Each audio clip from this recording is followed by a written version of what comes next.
ہم کہتے ہیں کہ بخاری کی ساری حدیثیں اعلیٰ درجہ کی صحیح ہیں. تو ہمارا تاثر یہی ہوتا ہے نا دروس میں، اعلیٰ درجہ کی صحیح ہیں بخاری شریف کی روایتیں. یہ ہم اکثر طور پر کہتے ہیں، یہ ہم کہتے ہیں اکثر طور پر، یا جو ان سے امام بخاری رحمۃ اللہ علیہ نے استدلال کیا ہوتا ہے.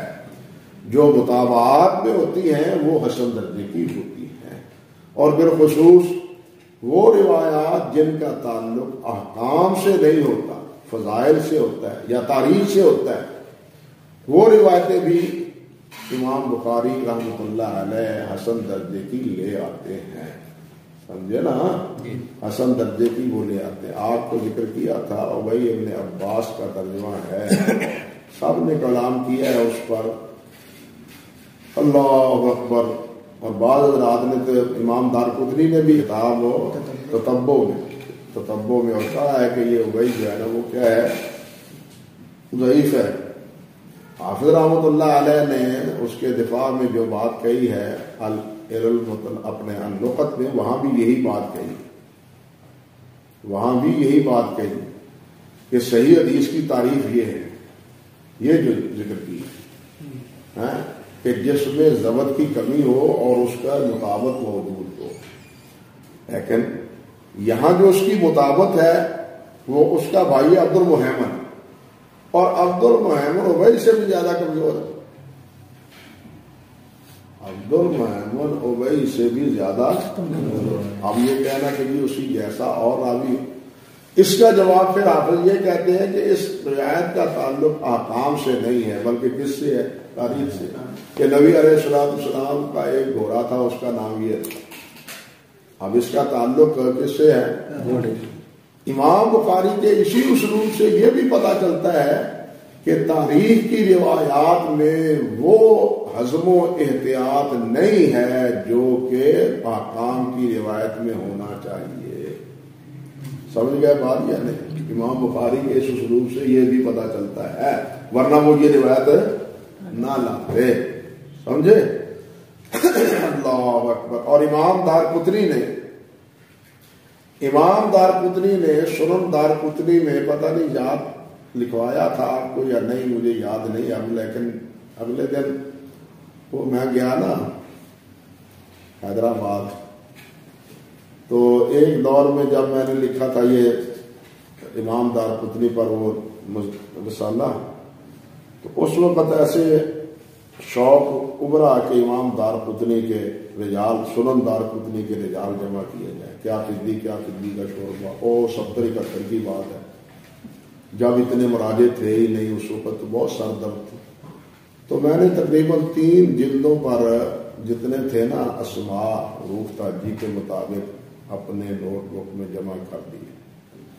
پھر ان کو شروع کر دیا، 2 کاپیاں ہیں ان میں، وہ تقریباً تک پہنچا اس سے اس یہاں منتقل کرنے میں.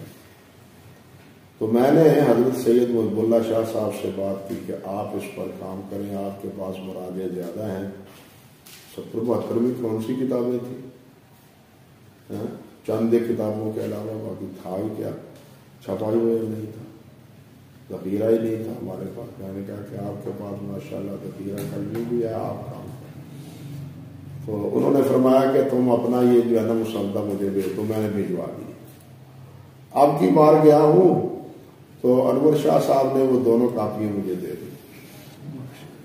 اس میں ایسے ہی وہاں بیٹھا دیکھتا رہا تو وہی کبھی ترجمہ آیا، اور اس میں امام دارقطنی نے اس کی روایت کو حسن قرار دیا. اس کی روایت کو، وہی کی روایت کو امام دارقطنی نے حسن قرار دیا. اور حافظ ذہبی رحمۃ اللہ علیہ نے بھی ابی کی روایت کو میزان میں حسن قرار دیا ہے. سمجھے بات؟ بہرحال حافظ رحمۃ اللہ علیہ نے یہ جو بات کہی ہے اس کی تائید صحیح بخاری کی حدیث سے ہوتی ہے. تراجم میں یعنی تحت ترجمہ میں اس شرط کے علاوہ جس کا میں نے پہلے آپ ذکر کیا ہے، اس احتیاط کے علاوہ باقی استدلال جن سے روایت کی ہے وہ بلا شبہ اصح ہے. بلا شبہ کیا ہے؟ عصا ہے. البتہ جو مطابعات میں ہیں ان میں حسن درجے کی بھی روایات پائی جاتی ہیں، اگرچہ ان کا تعلق احکام سے بھی کیوں نہ ہو، وہ حسن درجے کی. اور یہ اس لیے کہ میں نے آپ سے ذکر کیا ابھی کہ اس دور میں حسن اور صحیح کے مابین تفریق نہ تھی. شیخ الاسلام ابن تیمیہ رحمۃ اللہ علیہ نے ذکر کیا ہے نا، اس دور میں صرف دو ہی تھی، یا صحیح یا ضعیف. یہ تو حسن کی تعریف زیادہ متعارف کروائی ہے. امام ترمذی رحمۃ اللہ علیہ نے اپنے جو ان کے ہاں ہے، اور پھر یہ بات چل نکلی.